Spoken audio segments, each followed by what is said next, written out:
Assalamualaikum warahmatullahi wabarakatuh. Sini kami akan mempresentasikan modul 1. Sebelumnya, saya akan memperkenalkan teman-teman saya mulai dari paling ujung. Perkenalkan, nama saya Rahmat Adila Putra. Saya Muhammad Rahmat Mahfud. Saya Muhammad Fikri Pratama. Saya Ilham Adianti. Saya Nafita Syifa Zahra. Saya Ibrahim Tuhan. Dan saya Nabila Sanin. Langsung saja ke presentasinya modul 1.1. Terima kasih. Modul 1.1 Network Affect Our Lives. Jaringan menghubungkan orang dan perangkat di seluruh dunia, memudahkan komunikasi, berbagi data, dan akses informasi melalui internet. 1.1.2 Cisco Networking Learning Experience. Cisco menyediakan platform pembelajaran untuk memahami konsep jaringan. Materi disampaikan melalui teori, video, simulasi, dan praktik. 1.1.3 No Boundaries. Internet menghasilkan batas jarak dan waktu, memungkinkan belajar, bekerja, berbisnis, dan berkomunikasi dari mana saja. Lanjut, modul 1.2 Network Components. 1.2.1 Host Role. Host adalah perangkat yang mengirim dan menerima data dalam jaringan. Contoh, komputer, laptop, smartphone, server, dan printer. 1.2.2 Peer-to-peer. Setiap perangkat dapat bertindak sebagai klien dan server. Cocok untuk jaringan kecil karena mudah dibuat, tapi kurang aman dan sulit dikelola jika jumlah perangkat banyak. 1.2.3 End device. Perangkat yang menjadi sumber atau tujuan data. Contoh, PC, laptop, smartphone, printer, IP, phone, dan server. 1.2.4 Intermediary device. Perangkat yang menghubungkan dan mengatur lalu lintas data antar perangkat. Contoh, router menghubungkan jaringan yang berbeda. Switch menghubungkan perangkat dalam satu LAN. Access point menyediakan koneksi Wi-Fi. Firewall melindungi jaringan dari akses yang tidak sah. 1.2.5 Network media. Media yang digunakan untuk mengirim data. Jenis-jenis kabel UTP murah dan umum digunakan. Fiber optik cepat dan mampu menjangkau jarak jauh. Wireless Wi-Fi tanpa kabel menggunakan gelombang radio. Chapter selanjutnya akan dipresentasikan oleh kawan saya. Oke, saya sini akan mempresentasikan chapter 1.3, yaitu Network Referential and Topologies. Merupakan konsep yang menjelaskan cara menggambarkan jaringan komputer sehingga susunan hubungan antar perangkat di dalamnya.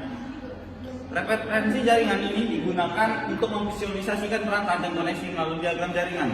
Sedangkan topologi jaringan menunjukkan pola hubungan baik secara fisik maupun logis. Beberapa topologi yang umum digunakan adalah bus, star, ring, mesh, tree, dan hybrid.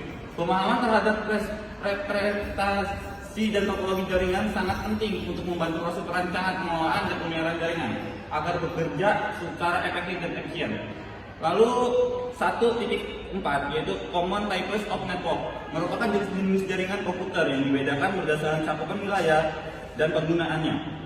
Beberapa jenis yang umum digunakan meliputi PAN, Personal Area Network, untuk komunikasi antar perangkat pribadi, LAN, Local Area Network, untuk area terbatas seperti rumah, sekolah, ataupun kantor, MAN, Metropolitan Area Network, yang mencakup wilayah satu kota, dan WAN, Wide Area Network, yang menunjukkan jaringan dalam wilayah yang sangat luas, bahkan antar negara. Setiap jenis jaringan memiliki karakteristik dan fungsi yang berbeda sesuai dengan kebutuhan komunikasi dan kebutuhan data. Sekian, saya selanjutnya akan dipresentasikan oleh teman saya. Siapa? 1.5 Internet Connection. Pada materi ini saya akan membahas bagaimana perangkat bisa terhubung ke internet. Ada berbagai jenis koneksi internet yang digunakan di rumah, kantor, maupun perusahaan. 1.5.1 Internet Access Topologies. Internet bisa diakses menggunakan berbagai teknologi seperti fiber optik, DSL, kabel, Wi-Fi, dan jaringan seluler 4G atau 5G. Masing-masing memiliki kecepatan dan kelebihan yang berbeda. 1.5.2 Home and Small Office Internet Connection. Untuk rumah atau kantor kecil biasanya menggunakan Wi-Fi atau fiber optik yang terhubung ke router agar semua perangkat bisa mengakses internet secara bersamaan. 1.5.3 Business Internet Connection. Kalau di perusahaan biasanya digunakan koneksi internet yang lebih cepat dan stabil karena dipakai oleh banyak pengguna dan mendukung aktivitas bisnis. 1.5.4 The Converging Network. Converging Network adalah jaringan yang bisa menggabungkan berbagai layanan seperti data, suara, dan video dalam satu jaringan. Contohnya kita melakukan video call melalui internet. Jadi materi ini menjelaskan berbagai jenis koneksi internet serta bagaimana satu jaringan bisa digunakan untuk berbagai layanan seperti browsing, telepon, dan video secara bersamaan. Selanjutnya akan dipresentasikan oleh teman saya.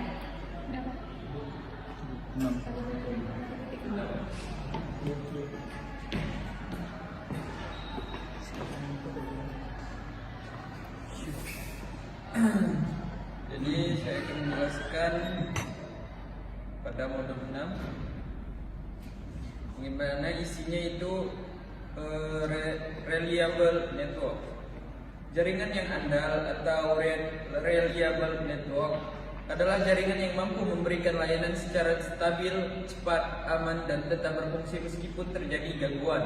Untuk memenuhi kebutuhan pengguna, arsitektur jaringan harus memiliki 4 karakteristik utama, yaitu fault tolerance, scalability, quality of service, dan security. Jadi yang pertama itu network arsitektur. Arsitektur jaringan adalah rancangan atau struktur jaringan yang menghubungkan perangkat, layanan, dan data agar dapat berkomunikasi secara efisien. 4 karakteristik utama yang andal, yang pertama itu fault tolerance, scalability, quality of service, dan security. Yang kedua tolerance atau toleransi kesalahan. Kemampuan jaringan untuk tetap beroperasi meskipun terjadi kerusakan pada salah satu perangkat atau jalur komunikasi. Jadi cara kerjanya itu menggunakan jalur cadangan. Jika satu jalur gagal, data akan dialihkan ke jalur lain secara otomatis. Manfaatnya itu untuk mengurangi waktu gangguan, komunikasi tetap berjalan, dan meningkatkan keandalan jaringan. Selanjutnya, 3 scalability. Kemampuan jaringan untuk berkembang dengan menambah pengguna, perangkat, atau layanan tanpa menurunkan performa jaringan yang sudah ada. Manfaatnya mudah menambah komputer atau perangkat baru, mendukung pertumbuhan perusahaan, dan tidak perlu membangun ulang seluruh jaringan. Selanjutnya itu quality of service. Teknologi yang mengatur prioritas lalu lintas data agar aplikasi penting mendapatkan kualitas layanan terbaik. Contohnya seperti panggilan VoIP diprioritaskan dibandingkan membuka halaman web.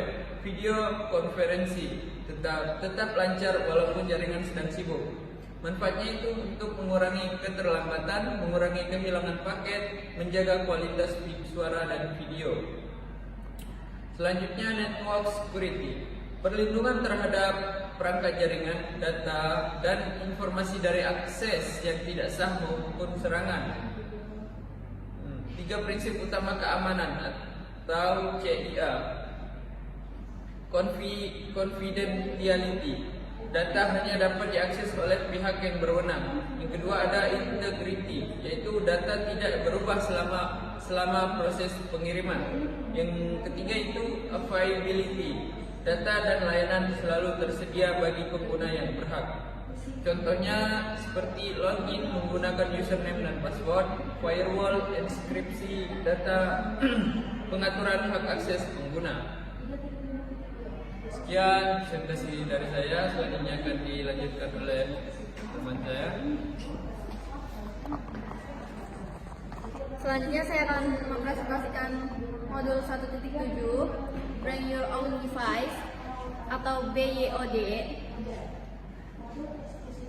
Itu bahasa Inggris ya? Selanjutnya saya akan mempresentasikan modul 1.7 yaitu Bring Your Own Device atau BYOD adalah tren di mana pengguna akhir atau karyawan mahasiswa diberikan kebebasan untuk menggunakan perangkat pribadi mereka, yaitu laptop, tablet, smartphone untuk mengakses jaringan dan sumber daya organisasi. Dampaknya itu meningkatkan fleksibilitas, produktivitas, dan kenyamanan. Lalu tantangannya itu menimbulkan risiko keamanan yang signifikan sehingga memerlukan kebijakan keamanan yang ketat dan implementasi network administration control. Selanjutnya ada 1.8 7.3 sampai 1.7.5 kolaborasi online dan komunikasi video. Jaringan modern harus mampu mendukung alat komunikasi real time dengan bandwidth tinggi yang memungkinkan orang terhubung secara instan tanpa memandang lokasi. Kolaborasi online-nya alat seperti Cisco, Webex, Microsoft Teams, atau Slack kemungkinan berbagi layar secara interaktif, obrolan, dan manajemen proyek. Lalu ada komunikasi video. Video ini menjadi pemicu utama lonjakan lalu lintas jaringan. Alat seperti Cisco, Webex for Huddle mengoptimalkan ruang kolaborasi kecil dengan kemampuan konversi video. Jaringan harus memprioritaskan lalu lintas ini menggunakan quality of service untuk mencegah lag atau jitter. Lalu ada 1.7.6 yaitu cloud computing, yaitu cloud computing megaserver memproses dan menyimpan data dari perangkat lokal ke pusat data terdistribusi berskala besar. Hal ini memungkinkan organisasi mengakses kapasitas TI sesuai kebutuhan tanpa harus berinvestasi pada infrastruktur fisik baru.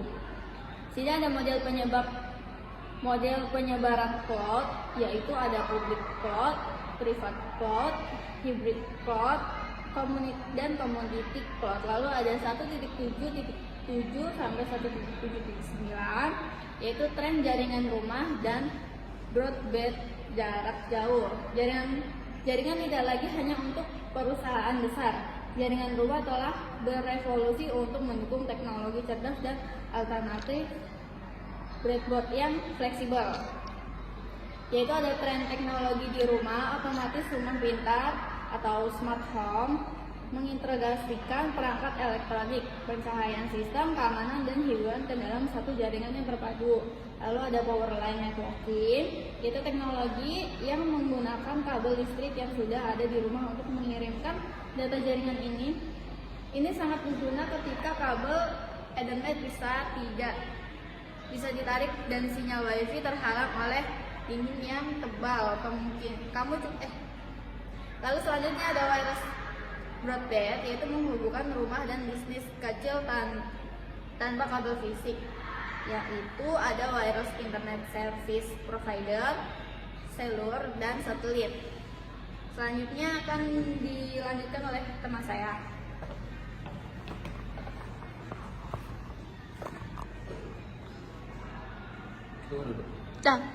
Baik, saya akan menjelaskan modul 1.8 network security. Yang pertama ada 1.8.1 ancaman keamanan atau security threats.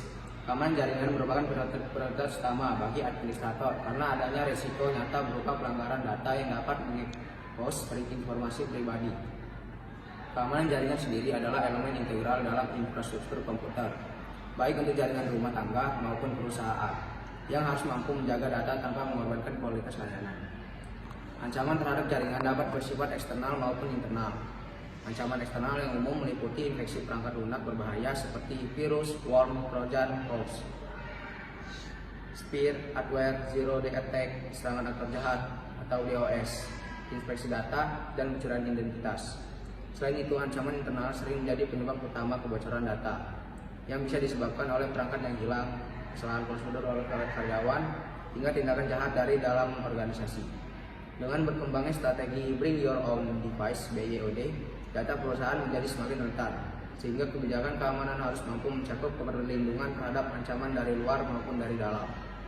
Selanjutnya ada 1.8.2 Security Solution. Keamanan jaringan yang efektif harus diimplementasikan melalui pendekatan berlapis atau multi-layer, karena tidak ada solusi tunggal yang dapat melindungi jaringan dari seluruh ancaman yang ada. Pada jaringan rumah atau WAN kecil, implementasi keamanan biasanya bersifat dasar, seperti penggunaan antivirus, anti-sware, serta firewall sederhana pada perangkat akhir atau titik koneksi internet. Sebaliknya, jaringan perusahaan memerlukan pendekatan yang jauh lebih kompleks dan terintegrasi untuk memantau serta memfilter lalu lintas secara efisien. Komponen keamanan tambahan yang umum digunakan dalam lingkungan perusahaan meliputi dedicated firewall untuk filtrasi yang lebih granular, access control list (ACL), untuk mengatur akses berdasarkan IP dan aplikasi, Intrusion Prevention System atau IPS untuk menangani ancaman yang tepat, serta Virtual Private Network atau VPN untuk mengakses akses aman bagi pekerja jarak jauh. Secara keseluruhan, pemahaman yang jelas tentang infrastruktur switch dan routing sangat penting dalam menentukan strategi mitigasi ancaman yang mampu beradaptasi dengan perubahan tren teknologi. Baik, selanjutnya akan dijelaskan oleh teman saya. Di sini saya akan menjelaskan modul 1.9 yaitu profesional TI. Profesional TI adalah seorang yang memiliki pengetahuan, keterampilan, dan etika dalam bidang teknologi informasi untuk merancang, mengelola, mengembangkan, serta mengamankan sistem komputer dan jaringan. Tugas profesional TI adalah mengelola jaringan komputer, memastikan keamanan data, memperbaiki gangguan sistem, mengembangkan solusi teknologi, dan memberikan dukungan kepada pengguna. Lalu ada karakteristik profesional TI. Seorang profesional TI harus memiliki kompetensi teknis, kemampuan komunikasi, kemampuan bekerja dalam tim, etika profesi, kemampuan belajar teknologi baru, dan kemampuan memecahkan masalah. Lalu selanjutnya ada networking job atau pekerjaan di bidang jaringan. Beberapa profesi di bidang jaringan yaitu yang pertama ada network administrator, lalu network engineer, sistem administrator, IT support, network security engineer, technical support, cloud engineer, dan data center engineer.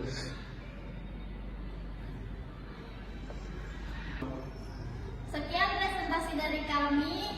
Wassalamualaikum Warahmatullahi